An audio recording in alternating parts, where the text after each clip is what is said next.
as a very important national occasion. Di bawah kepemimpinannya, Badan Pusat Intelijen berhasil menumpas PRRI Permesta. Begitu juga dia punya peran penting dalam melobi Uni Soviet dan Amerika Serikat dalam operasi Indonesia merebut Irian Barat. Itulah sosok Dr. Subandrio, sang loyalis Soekarno.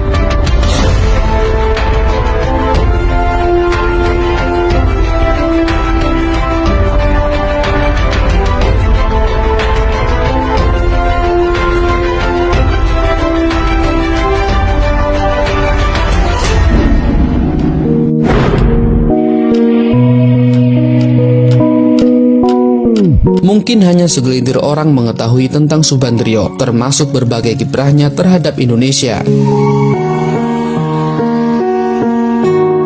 Akan tetapi, berbagai kalangan pula mengenang beliau sebagai pengkhianat bangsa. Begitulah sosok Subandrio yang penuh dengan kontroversi.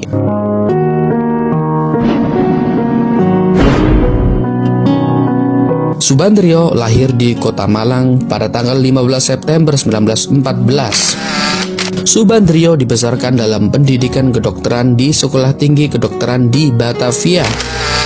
Di masa inilah beliau kemudian mengenal aktivis pergerakan seperti Soekarno dan lain sebagainya.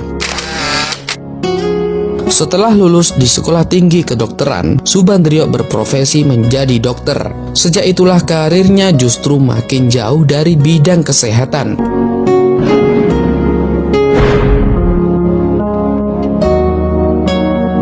Setelah Indonesia memperoleh pengakuan kedaulatan, Subandrio dipercaya menjadi Duta Besar Republik Indonesia untuk Britania Raya. Setelah itu Subandrio ditugaskan di London hingga tahun 1954. Pada tahun 1956, karir eksekutifnya naik lagi kala dipercaya menduduki posisi Menteri Luar Negeri dalam Kabinet Juanda. Selain pejabat menteri, Subandrio juga diberi tugas oleh Presiden Soekarno sebagai Kepala Badan Pusat Intelijen atau BPI yang dibentuk pada tahun 1959.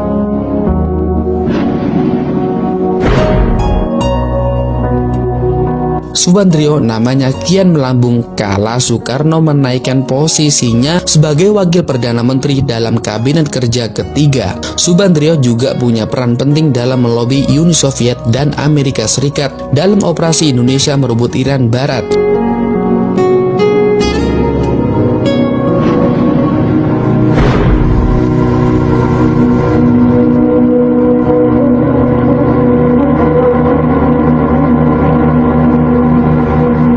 Namun, perjalanan karir politik Subandrio yang cemerlang itu seketika runtuh setelah terjadinya tragedi Gerakan 30 September 1965. Subandrio dituduh terlibat dalam peristiwa berdarah G30S. Di media, citranya pun memburuk. Beliau dilabeli sebagai Durna yang licik, gembong Orde Lama. Bahkan beliau juga dicap sebagai komunis.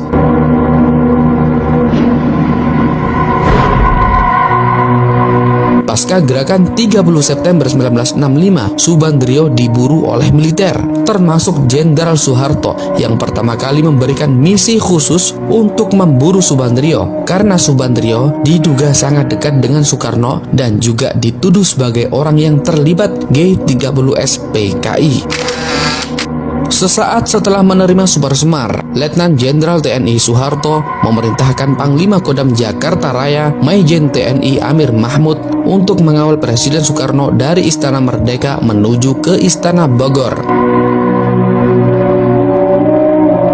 Namun dalam tugas pengawalan itu, Soeharto secara diam-diam menyisipkan misi khusus kepada Amir Mahmud. Dalam autobiografi Amir Mahmud, Prajurit Pejuang, Amir Mahmud menyebutkan, secara pribadi, Pak Harto memerintahkan saya untuk mencari tempat persembunyian para menteri itu, terutama Subandrio yang harus ditemukan pertama kali. Kita semuanya selalu harus ikut menjaga agar kemurnian jiwa pemuda tersebut dapat selalu dipertahankan. Ketika Amir Mahmud melaporkan kepada Soekarno, Amir Mahmud melancarkan misi khususnya. Lantas Amir Mahmud membuat sebuah kesepakatan yang dilontarkan kepada Presiden Soekarno. Pada waktu itu, Amir Mahmud mendesak, meminta kepada Soekarno agar memberitahu di mana keberadaan Subandrio. Demi keselamatan Bapak, sebaiknya Subandrio diserahkan kepada saya. Begitulah kata Amir Mahmud dalam autobiografinya Prajurit Pejuang.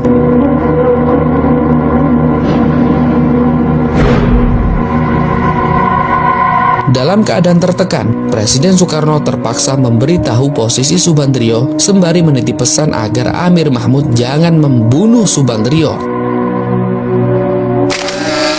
Akhirnya ajudan Soekarno, Brigjen Sabur, kemudian diperintahkan mengantarkan Amir Mahmud ke guest house komplek Istana Merdeka. Setibanya Amir Mahmud dan pasukannya di lantai atas guest house Istana Merdeka, ternyata yang tampak bukan hanya Subandrio, melainkan menteri lainnya yang masuk daftar penangkapan, seperti Sumarno, Armunanto, dan Sutomo. Semuanya terkena ciduk. Amir Mahmud lantas memerintahkan pasukannya menggelandang Subandrio ke markas Kodam Jakarta Raya untuk diproses lebih lanjut. Lalu, apa alasan Soeharto menangkap Subandrio?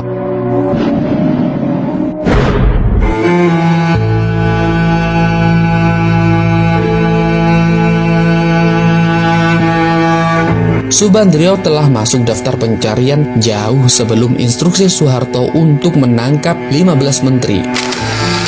Komandan RPKAD Kolonel Sarwo Edi Wibowo telah mengerahkan pasukan tanpa inisial untuk memburu Subandrio sejak akhir Februari 1966.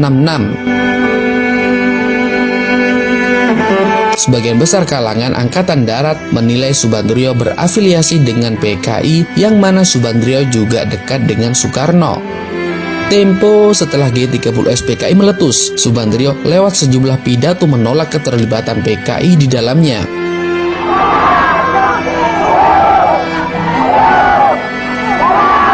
Dan ketika aksi demonstrasi massa untuk membubarkan PKI memuncak, Subandrio mengeluarkan pernyataan yang menyulut konflik lebih tajam. Subandrio malah menuduh Soeharto sebagai dalang PKI. Itulah yang membuat kacau.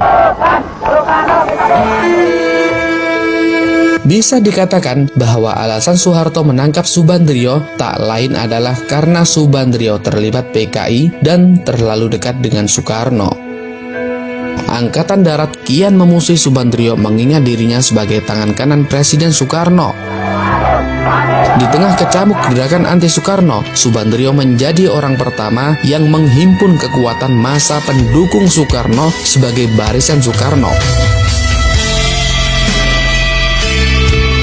Dengan adanya perintah Soeharto, setelah Subandrio ditemukan oleh pasukan Amir Mahmud lantas memerintahkan pasukannya menggelandang Subandrio ke markas Kodam Jakarta Raya untuk diproses lebih lanjut.